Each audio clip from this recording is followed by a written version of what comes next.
दानवीर कर्ण। दानवीर कर्ण कर्ण कुंती का पुत्र था। पांडु के साथ कुंती का विवाह होने से पहले ही इसका जन्म हो चुका था। लोकलज्जा के कारण उसने यह भेद किसी को नहीं बताया और चुपचाप एक पिटारी में रखकर उस शिशु को अश्व नाम की नदी में फेंक दिया था। इसके जन्म की कथा बड़ी विचित्र है। राजा कुंतीभोज ने कुंती को पाल पोस कर बड़ा किया था। राजा के यहाँ एक बार महर्षि दुर्वासा आए, कुंती से उनका बड़ा सत्कार किया और जब तक वे ठहरे उन्हीं की सेवा शुश्रूषा में रही। इसकी इस श्रद्धा भक्ति से प्रसन्न होकर महर्षि ने उसे वार दिया कि वह जिस देवता को मंत्र पढ़कर बुलाएगी वही आ जाएगा और उसको संतान भी प्रदान करेगा। कुंती ने नादानी के कारण महर्षि के वरदान की परीक्षा लेने के लिए सूर्य नारायण का आवाहन किया। उसी क्षण सूर्यदेव वहां आ गए। उन्हीं के सहवास के कारण कुंती के गर्भ से कर्ण का जन्म हुआ। जब पिटारी में रखकर इस शिशु को उसने फेंक दिया तो वह पिटारी बहती हुई आगे पहुंची। वहां अधिरथ ने कौतूहलवश उसे उठा लिया और खोलकर देख तो उसमें एक जीवित शिशु देखकर वह आश्चर्य करने लगा। अधिरथ उस शिशु की निरीह अवस्था पर करुणा करके उसे अपने घर ले आया और उसका पालन पोषण करने लगा। उसने उसे अपनी संतान समझा। बालक के शरीर पर कवच कुंडल देखकर उसको और भी अधिक आश्चर्य हुआ और तभी उसे लगा कि वह बालक कोई होनहार राजकुमार है। उसने उसका नाम वसुषेण रखा। वसु का अर्थ है धन। कवच कुंडल रूपी धन उसके पास था। विधाता ने ही उसको इसे दिया था, इसलिए उसका नाम वसुषेण उचित ही था।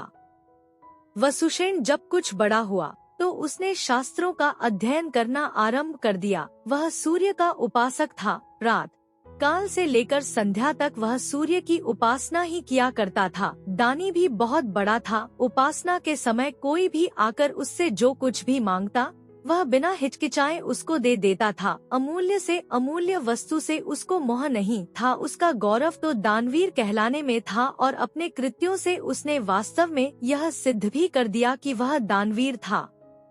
उसके समान दानी कौरवों और पांडवों में और कोई नहीं था। उसका परिचय तो हमें उस समय मिलता है जब इंद्र ब्राह्मण का वेश धारण करके उसके पास उसकी अमूल्य निधि कवच कुंडल मांगने गया था। उस समय कर्ण ने देवराज का स्वागत किया था और सहर्ष अपने कवच कुंडल उतार कर दे दिए थे। दान करते समय अपने हित या अहित विचार वह नहीं करता था। यद्यपि सूर्य भगवान पहले उसे मना कर चुके थे कि वह इन कवच कुंडलों को किसी को भी न दे, लेकिन दानवीर कर्ण किसी याचक को निराश करके वापस लौटाना तो जानता ही नहीं था। कर्ण के इस साहस के कारण ही उसका नाम वैकर्तन पड़ा था। यदि इस कवच कुंडलों को वह नहीं देता तो कोई भी योद्धा उसे युद्ध में परास्त नहीं कर सकता था। इंद्र ने अर्जुन के हित के लिए ही इनको मांगा था, क्योंकि इनके बिना अर्जुन कभी भी उसे नहीं हरा सकता था। फिर भी उसके इस अद्वितीय गुण से प्रभावित होकर इंद्र ने उसको एक पुरुषघातिनी अमोघ शक्ति दी। उस शक्ति से सामने का योद्धा किसी भी हालत में जीवित नहीं बच सकता था और उसको कर्ण ने अर्जुन के लिए रखा था। लेकिन श्री कृष्ण ने चाल चली और कर्ण की उस शक्ति को घटोत्कच पर चलवाकर अर्जुन के जीवन पर आए इस खतरे को सदा के लिए मिटा दिया। घटोत्कच जो आकाश में विचरण करके कौरवों पर अग्नि की वर्षा कर रहा था और जिसने एक बार तो सारी सेना को पूरी तरह विचलित कर डाला था, शक्ति लगते ही निर्जीव होकर पृथ्वी पर गिर पड़ा। धनुर्विद्या में कर्ण अर्जुन के समान ही कुशल था। एक बार जब महाराज धृतराष्ट्र की आज्ञा से कौरव पांडवों की अस्त्र शिक्षा की परीक्षा के लिए एक समारोह किया गया था, तो अर्जुन ने अपने अस्त्र शिक्षा के कौशल से सबको चकित कर दिया था। उसने ऐसी ऐसी क्रियाएं कर दिखाई थी कि किसी भी योद्धा की हिम्मत नहीं होती थी कि उसका जवाब दे सके। एक विजेता की तरह के कौशल दिखाकर वह प्रशंसा लूट रहा था। दुर्योधन उस समय हतप्रभसा होकर चुपचाप बैठा था। अर्जुन का सा कौशल दिखाना उसके सामर्थ्य के भी बाहर था। उसी समय कर्ण वहां आ पहुंचा और उसने मैदान में आकर अर्जुन को ललकारा, अर्जुन, जिस कौशल के बल पर तू यहाँ सबको चकित कर रहा है और सभी से प्रशंसा लूट रहा है, उसे मैं भी करके दिखा सकता हूँ।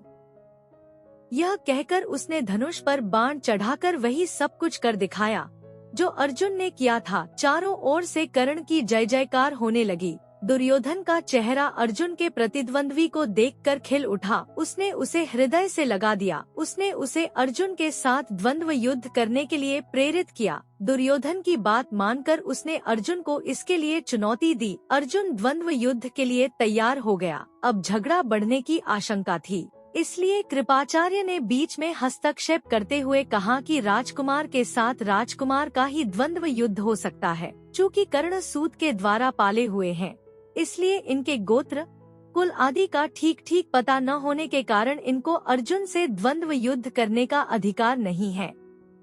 बस यह ऐसी समस्या थी जिसको कर्ण हल नहीं कर सकता था। वह हक्का बक्का सा अर्जुन का मुंह तारका रह गया। दुर्योधन को भी इससे धक्का लगा, क्योंकि कर्ण के द्वारा अर्जुन का मान चूर्ण करने की उसकी ही तो योजना थी। जब कर्ण इस दुविधा में पड़ा हुआ आगे अपने पैर नहीं बढ़ा सका तो दुर्योधन ने उसे राजाओं की श्रेणी में लाने के लिए अंग देश का राज्य दे दिया। राजा होने के नाते अब वह अर्जुन या अन्य किसी राजकुमार के साथ युद्ध कर सकता था। वह इसके लिए उतारू भी था, लेकिन संध्या होने के कारण यह वाद विवाद थम गया और सब अपने अपने घर चले गए। बस फिर जीवन में सदा ही कर्ण अर्जुन से प्रतिद्वंद्वी के रूप में मिला। अर्जुन से ही उसकी विशेष रूप से शत्रुता थी।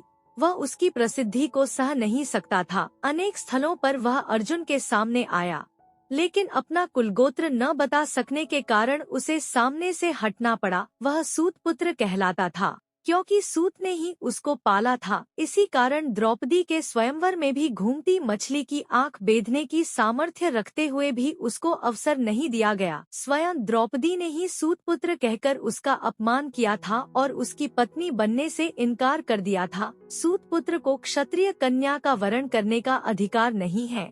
ये शब्द शूल की तरह उसके हृदय में चुभ गए थे और वह लहू के घूंट पीकर अपने स्थान पर आ बैठा था। लेकिन द्रौपदी के प्रति उसकी घृणा इतनी बढ़ गई थी कि भरी सभा में दो शासन ने द्रौपदी को नंगा करना चाहा था तो उसने इसका तनिक भी विरोध नहीं किया था, बल्कि द्रौपदी की हंसी उसने लड़ाई थी। जब दुर्योधन के भाई विकर्ण ने कौरवों के इस घृणित व्यवहार की निंदा की थी तो कर्ण ने उससे कहा था, विकर्ण, तुम अपने कुल की हानि करने के लिए पैदा हुए हो। अधर्म अधर्म तुम पुकार रहे हो। द्रौपदी के साथ जो भी व्यवहार किया जा रहा है वह ठीक है। वह दासी है और दासी के ऊपर स्वामी का पूरा अधिकार होता है। यह कहकर उसने द्रौपदी के द्वारा किए अपने अपमान का बदला चुकाया था। उस समय उसका हृदय पत्थर की तरह कठोर हो गया था। जैसे भी बन पड़ा उसने द्रौपदी का अपमान किया, उसे 5 पुरुषों की व्यभिचारिणी स्त्री कहा और हर तरह से उसे धिक्कारा। उस समय प्रतिशोध की आग में जलते हुए उसने उचित अनुचित का विचार बिल्कुल छोड़ दिया। द्रौपदी को नंगी देखने और दिखाने की उसकी इच्छा थी। इससे स्पष्ट होता है कि कर्ण प्रतिशोध की भावना के आगे सत्य, न्याय और धर्म की भावना को पूरी तरह भूल जाता था। यह उसके चरित्र की दुर्बलता ही है। कर्ण स्वभाव से कुटिल भी था। वह दुर्योधन को इसी प्रकार कुचक्र रचने की सलाह दिया करता था जैसी शकुनी देता था। जिस समय जुए में हारकर पांडव वनवास के लिए चले गए और द्वैत वन में वे अपना समय काट रहे थे, उस समय कर्ण और शकुनी की बातों में आकर ही दुर्योधन अपने परिवार के साथ पांडवों को चिढ़ाने के लिए पहुंचा था। लेकिन यहाँ चित्रसेन नामक गंधर्व से इनका सामना हो गया। भीषण युद्ध हुआ। गंधर्व राजा ने अपने पराक्रम से सबको परास्त कर दिया और परिवार सहित सभी को उसने बंदी बना लिया। कर्ण तो अपने प्राण लेकर युद्धस्थल से भाग ही गया था। फिर युधिष्ठिर के कहने और अर्जुन के भी प्रयास करने पर चित्रसेन ने दुर्योधन आदि को मुक्त कर दिया। कर्ण अहंकारी भी बहुत था। उसे अपने पराक्रम पर बड़ा घमंड था और बार बार दुर्योधन को प्रसन्न करने के लिए वह कहा करता था कि वह एक क्षण में ही अर्जुन को मार गिराएगा। इसके लिए भगवान परशुराम द्वारा सिखाए हुए अपने अस्त्र कौशल की दुहाई देता था।